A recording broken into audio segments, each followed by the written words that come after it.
The category of home and property improvement is in the top 5 of complaints received at the Ohio Attorney General's office. And it's the 3rd for the Better Business Bureau. And in the past, homeowners had limited resources to find the bad ones and even less recourse to go after them. But as our consumer investigator Danielle Serino tells us, that's changing. Why do you keep doing this to people? When contractor Jack Grosser from Final Destination Restoration, someone I had been chasing for years, was sent to jail a few years back.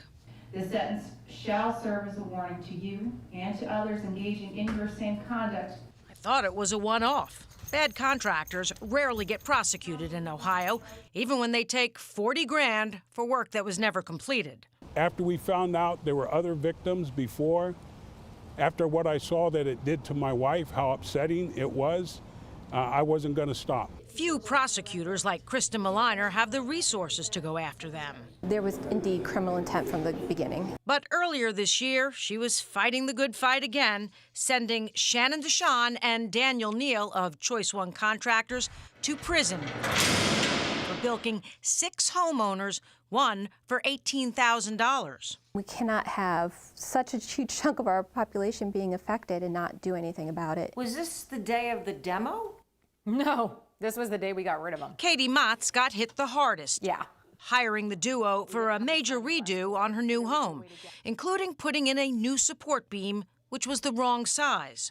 My roof could have collapsed. You know, the entire structural integrity of my house was at fault. This is the install on their new floors, and this is how contractors left the stairway to their basement.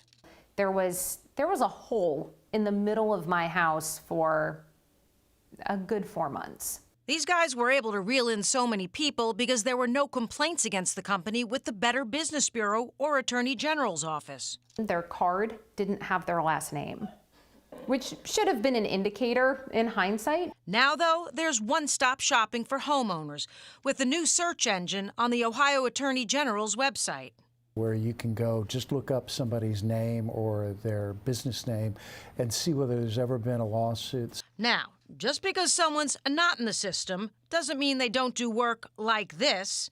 But if they do, Maliner says, forget civil penalties. Ask your local prosecutor to take criminal action. People can convey the enormity of the loss, not just of the money, but of their life and their livelihood and their quality of life, that maybe people will find some time. It scares me that this is as common as it is. Danielle Serino, 3 News.